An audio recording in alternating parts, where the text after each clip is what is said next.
Well,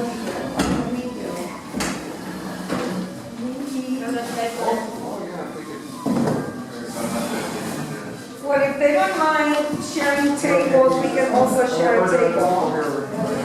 So my name is Yahaya, and I am the founder of a Ballet Folklorico Mexican folklore dance group located here in the city of Leo called Moon Azteca.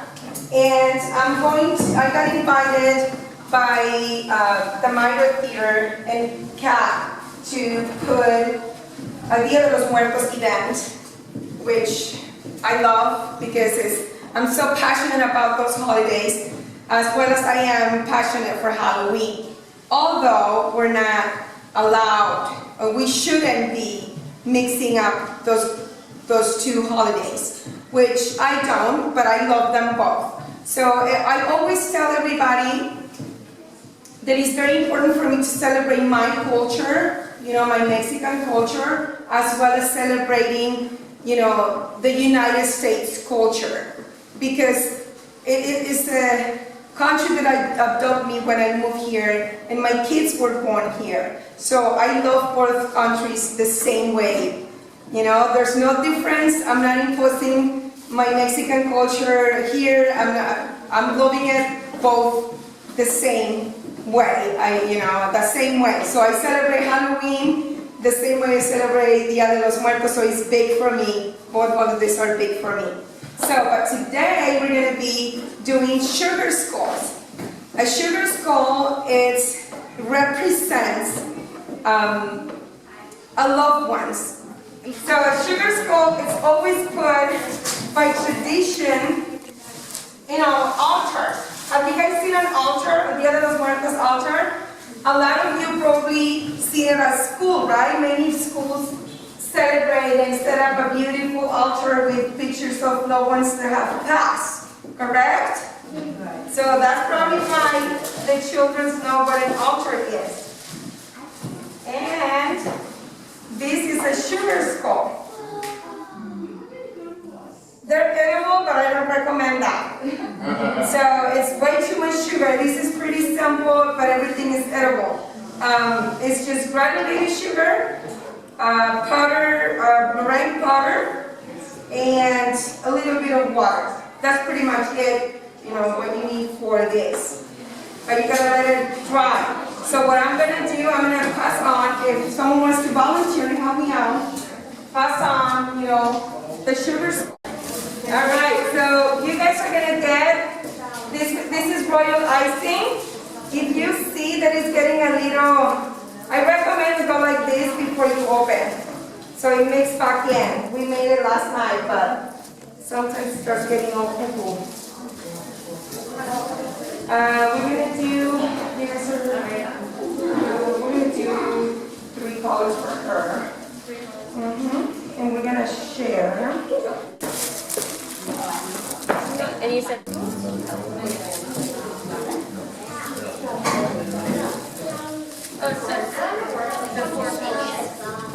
follow me on Facebook, and I'm gonna do a video and you guys can see it, or Instagram and you guys can see it. It's pretty simple. All you have to do is put 2.5 cups of granulated sugar in a bucket like this, or a container like this. You put 1.5 teaspoons of meringue powder, pour it on top, and mix it. You mix that and put another 3 or 4 little teaspoons of water, and mix until the texture is sort of like sand.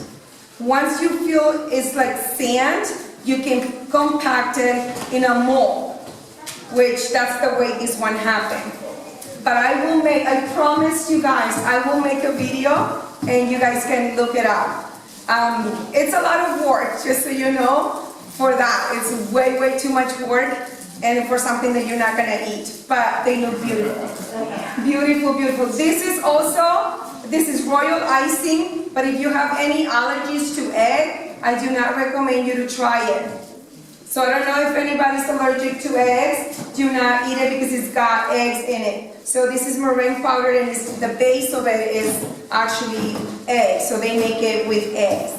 But it's edible for the rest of you. I mean, if no one has any allergies, you can try it. Completely edible, and it's food coloring safe. You know, it's not dangerous. So you can, everything that you have right there is edible, but I do not, once again, don't recommend, because we can, sometimes sugar, if, you know, can make us a little crazy. That makes me, a little crazy when I eat a lot of sugar.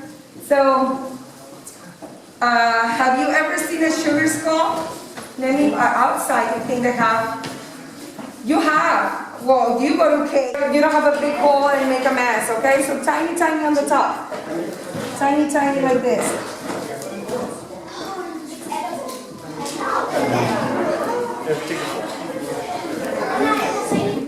To stabilize it. Did everybody do this?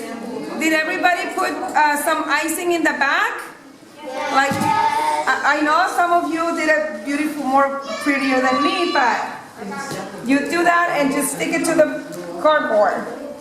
And just so you know, royal icing takes a little longer than the buttercream. So once we decorate, we're gonna leave it on the table. You make sure that you put your initials or your name on it, okay? So we get back to them once the movie is done. It's not gonna be fully dry, but it's gonna be better than if you take them to the movie. It's gonna be, the royal icing takes like, I would say like 6 hours to dry. So take it home, put it in a spot where the sun maybe hits them, and it'll dry quicker.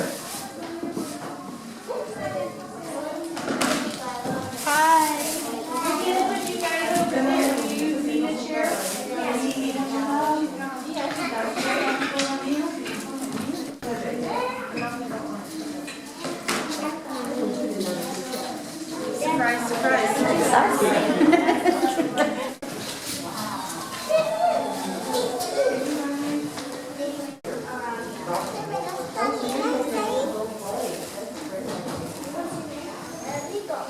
All right, we wanted to do a little video, but it's too long if we play it out there on the big screen. But we wanted to show you guys what El Día de los Muertos is, and and the meaning of the sugar skull. The meaning of the sugar skull and the altars represent your loved ones that passed. So it's very important when you make it colorful, because you tell them with the red is representing blood. The pink is representing the love that we had for them. So each color that you put, it represents different things. So when you put the sugar skull on your altar, it means, you actually name them after them. Let's say this one, you're gonna put Mimi. That's, my grandma Mimi passed away, so I'm making this sugar skull specially for her, and it represents her. It's her spirit right there, and you put it right next to her picture. So that's how you do it. I know in the Mexican culture, a lot of people is making it just for fun, and nowadays, you say, píntale su calaverita, meaning you go and do a calaverita for yourself, and you make a little poem for them, knowing that you're still alive, but it became a fun thing to do.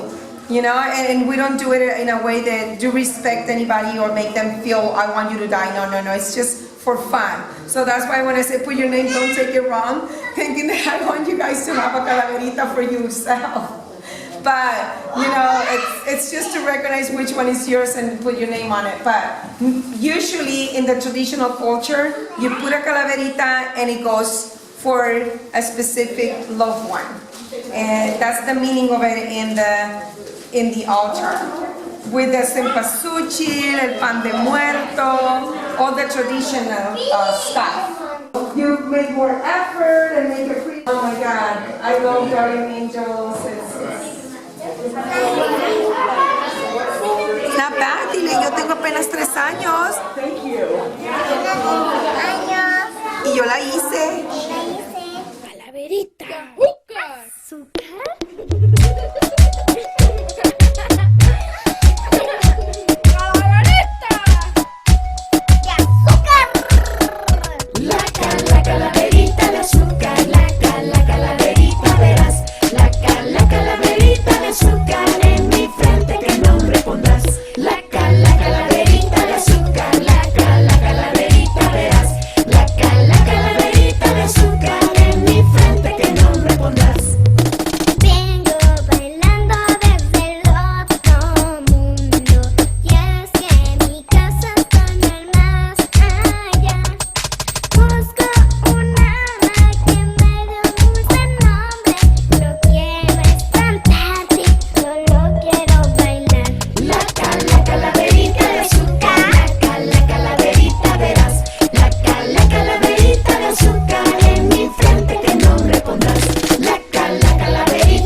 traditional thing that we have in Mexico, where we honor dead like this. So you dress up like a dead one, but in a pretty way, you bring it and show it to people. So Catrinas are very popular. It's not a custom, so you're gonna say, oh, I'm gonna dress up as a Catrina for Halloween. No, that's not a custom. You know, this is an actual art. It's art, it's culture. So whenever you see a Catrina dressing up for Halloween, she's like, shame on you, do not do that.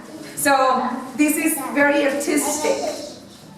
I see one person. Look at that, look how beautiful she takes it. It's a whole process, you know, putting the makeup on, the meaning of it, and why you're doing it, to honor our loved ones that have passed.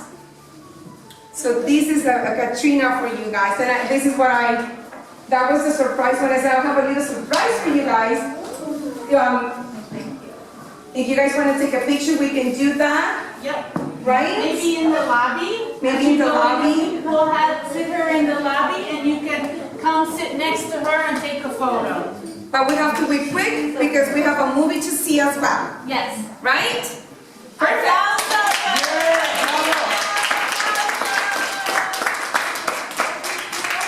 The Day of the Dead. And her little girl. She's my great grandmother. Mama Coco.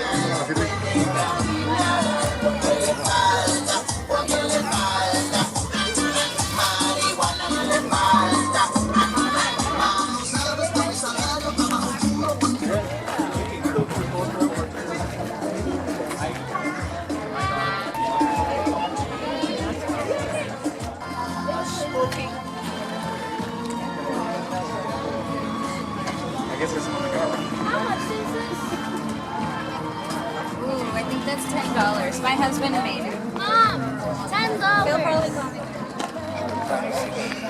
Yeah, I do like maybe 3 layers.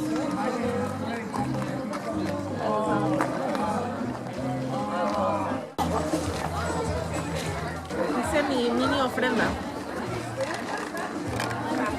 Okay, I'll put it inside.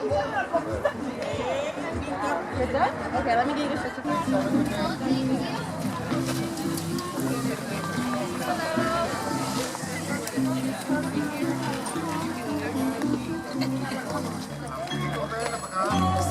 I think we should also shoot her.